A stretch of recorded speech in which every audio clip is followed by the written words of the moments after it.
আসসালামু আলাইকুম। কেমন আছেন সবাই? আশা করি সবাই ভালো আছেন। আমি এহতেশামুল হক রাশিয়ার সেন্ট পিটার্সবার্গ থেকে বলছিলাম।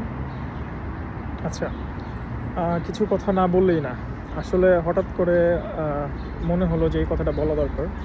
রিসেন্টলি মানে খুব আ অল্প সময়ের মধ্যে দেখলাম যে বাংলাদেশের জুয়েলারি মার্কেটে একটা বিশাল পরিবর্তন হতে যাচ্ছে। এমনকি জুয়েলারি সারা ওয়ার্ল্ডেই একটা বিশাল রেভলিউশন আস্তে, আস্তে তৈরি হচ্ছে। আগেও ছিল, বর্তমানেও হচ্ছে। এমনকি বাংলাদেশ জুয়েলারি মার্কেটে বা বাজাজের বর্তমান যিনি প্রেসিডেন্ট আছেন, তিনি অনেক সুন্দরভাবে এটার একটা নতুন রেভলিউশন তৈরি করতে যাচ্ছেন। এমনকি কিছু, কিছু পদক্ষেপ উনি গ্রহণও করেছেন, যেগুলি আসলে খুবই প্রশংসাযোগ্য। তো সেই ক্ষেত্রে যেটা বলতে চাচ্ছিলাম, সেটা হচ্ছে যে বর্তমানে দেখলাম যে অনেক জায়গায়, অনেক দোকানপাট, অনেক জায়গায়, অনেক জুয়েলারি শপ তারা সরাসরি মেশিন নিয়ে আসছে। সেই মেশিনগুলি দিয়ে তারা গোল্ড টেস্ট করে বলতেছে যে আসলে এটার ক্যারেট কত।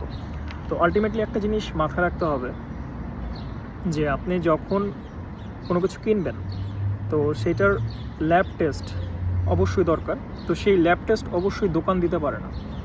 তো সেই ক্ষেত্রে এটা শুধুমাত্র কিছু সাময়িক যাচাইয়ের জন্য হতে পারে। কিন্তু আপনি যখনই কিনবেন সেই ক্ষেত্রে অবশ্যই হলমার্ক দেখে কিনবেন। সেটা যে কোনো ল্যাব হতে পারে। আমি কোনো স্পেসিফিক ল্যাবের কথা বলছি না। যে কোনো প্রসিদ্ধ স্বনামধন্য, এমনকি আ গভর্নমেন্ট কর্তৃক স্বীকৃত, বিশেষ করে যাদের বাংলাদেশে ফায়ার অ্যাসে ল্যাব আছে, সেই সমস্ত ল্যাব থেকে নেওয়া উচিত। 200-300 স্কোয়ার ফিটের দোকানের ভিতরে মেশিন দিয়ে বসে টেস্ট করছে, সেই সমস্ত ল্যাবের প্রোডাক্ট নেওয়া উচিত না।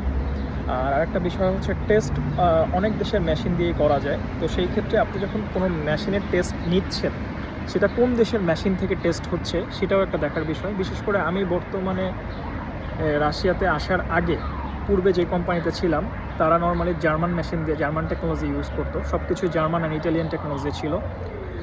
কিন্তু বাংলাদেশে যত্রতত্র আনাচে কানাচে অনেক ল্যাব গড়ে উঠেছে যারা আসলে জার্মান টেকনোলজি তো দূরের কথা, চাইনিজ টেকনোলজির থেকেও নিম্নমানের ভারতীয় টেকনোলজি ব্যবহার করে। তো আমি বর্তমান বাজাজের সভাপতি যিনি, ওনাকেও একটা রিকোয়েস্ট জানাবো যাতে উনি এই বিষয়টাতে মানে খুবই দ্রুত পদক্ষেপ গ্রহণ করে, যাতে যত্রতত্র বেড়ে ওঠা ল্যাবগুলিকে বন্ধ করা যায় বাংলাদেশে।